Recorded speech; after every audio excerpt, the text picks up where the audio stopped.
арабча болуп кетип атат көбүнчөчү. Мына кыргыздын жапжакшынакай эле ысымдары бар да, мына Бакыт, Таалай, Элмурза, Улукбек.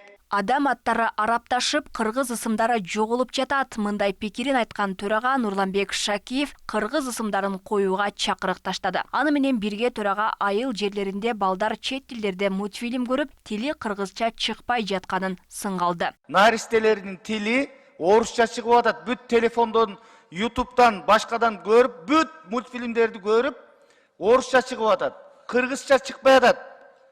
Кыргыздын тили жоголуп баратат.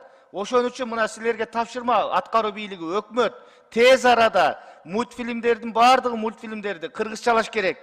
Кыргызча оюндарды керек болсо орусча, англисче, башка тилдеги бардык ошол телефондон көрө турган жаштар, балдар көрө турганын бардыгын өчүрүп кыргызча кылышыбыз керек. Ошонун баарын блоктош керек.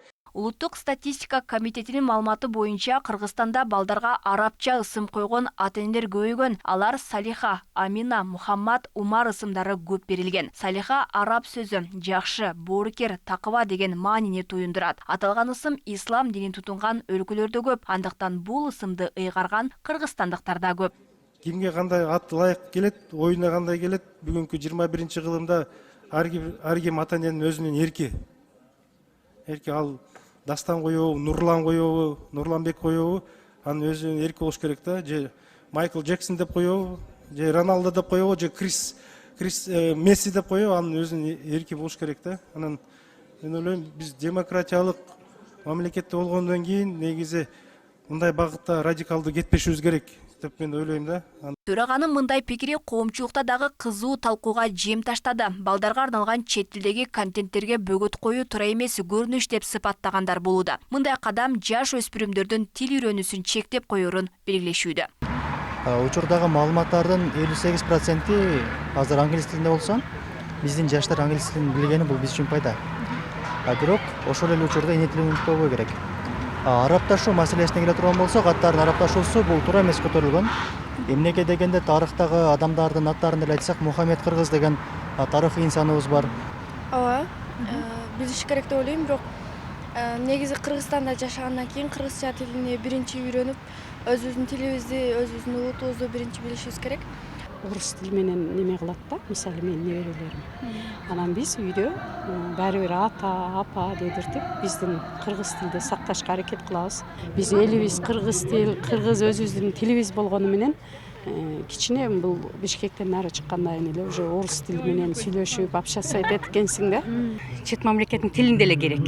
Эки жака сыртка окуп атышат, английский тил сөзсүз керек да. Ал арада президент Садыр Жапаров башка тилдерди жээригенди одоно көрүнүш катары баалап, эч качан бөлөк тилдерге каршы болбоого чакырды. Төраганын кыргызча ысымдарды коюу боюнча айтканы жеке ою экенин, мамлекеттик саясат башка экенин белгиледи.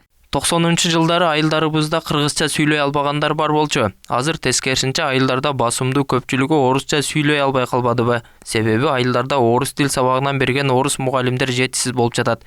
Орус, англис тилсиз Кыргызстандан ары чыга албай калат жаштарыбыз. Ошондуктан эч качан башка тилдерге каршы болбошубуз керек. Албетте кыргыз тилге да катуу көңүл бурабыз.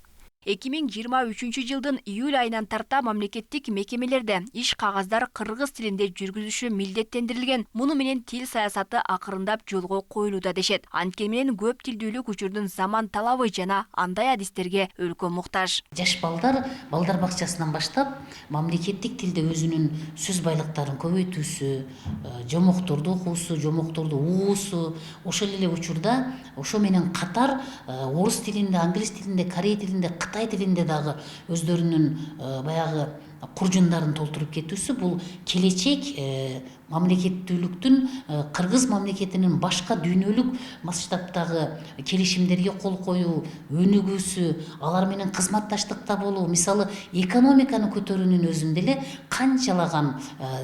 канчалаган адистер, мисалы тил билүү өзгөчөлүгү боюнча бизге көптөгөн инвесторлорду тартып келип атат да. Буга чейин Садыр Жапаров мамлекеттик тил жөнүндө конституциялык мыйзамга кол койгон. Ага ылайык эл алдындагы расмий иш-чараларда мамлекеттик тилде өткөрүлөт. Мамлекеттик тилди өнүктүрүү максатында Бишкек ош шаарларындагы автобустарда кыргыз тилинде мультфильмдер коюла баштаган, бирок толук ишке аша элек. Алмагүл Эрке, Байгызы, Асиден Турганбаев, Ош ТВ.